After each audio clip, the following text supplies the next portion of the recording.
All right, let's send it over to Tony Sadiku and your first alert forecast. Not the place you want to be when there's a power outage, right?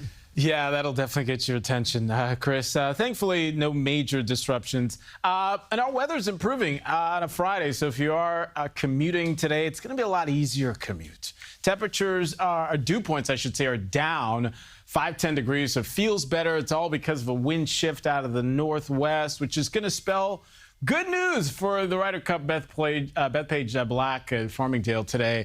Partly cloudy this morning. Clouds give way to sunshine. It's warm this afternoon. It's not as humid, but yeah, you're definitely dressing in light layers. Now, different story over the weekend. I think we'll start off Saturday okay, but watch as clouds increase from the south. There'll likely be an area low pressure that develops along the stalled boundary that can lift to the north. And while we're still okay 5:30, 6 o'clock, you can see how some wet weather moves in probably after like 10, 11 o'clock at the earliest. Could be some moderate pockets of rain in there, too. Areas to the south could see maybe as much as a ½ inch of rain. In the city, it's probably just a tenth or two.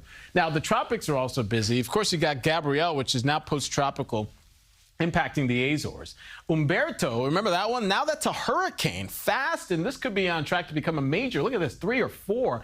Thankfully, it's going to pass to the west of Bermuda, but it'll get close. And then you've got this disturbance still over the islands, Puerto Rico, the DR, some rain over eastern Cuba and Turks and Caicos. Now, it will become a depression, we think, as early as later today, maybe even a storm as early as later today, developing somewhere over the Bahamas and then working its way towards the coast, we think. Let me show you the track here as we pull up the globe on the floor.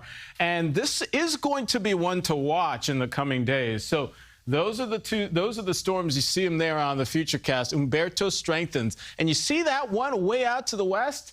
Now we're starting to see a trend that may favor a landfall from what we will call a melda once it develops somewhere along the Carolina coastline by early next week. So definitely something to watch if you got family or friends in that area. Want to give them the heads up there.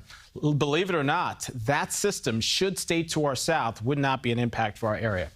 Good looking 7-day forecast. I think our weather clears up just in time for the Long Island Heart Walk on Sunday morning. The breakthrough for brain tumors, a 5K as well, should be in good shape. And it's a quiet start to next week with cooler temperatures by the middle of the week. We'll have your neighborhood check in a moment, 5:18, and ever-changing traffic situation. Guy, what's the latest? That's right, Tony. Well, mass transit is your best bet today for numerous reasons. The first is that the UN General Assembly continues on the east side of Manhattan. If you have to drive into the city, avoid the east side if possible, specifically First Avenue and the FDR Drive right near the United Nations. We've been seeing lots of closures and detours all week long.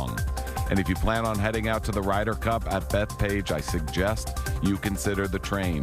LIRR is offering extra service today and this weekend, as there is no parking on site. If you drive to the tournament, you have to park at Jones Beach and take a shuttle bus.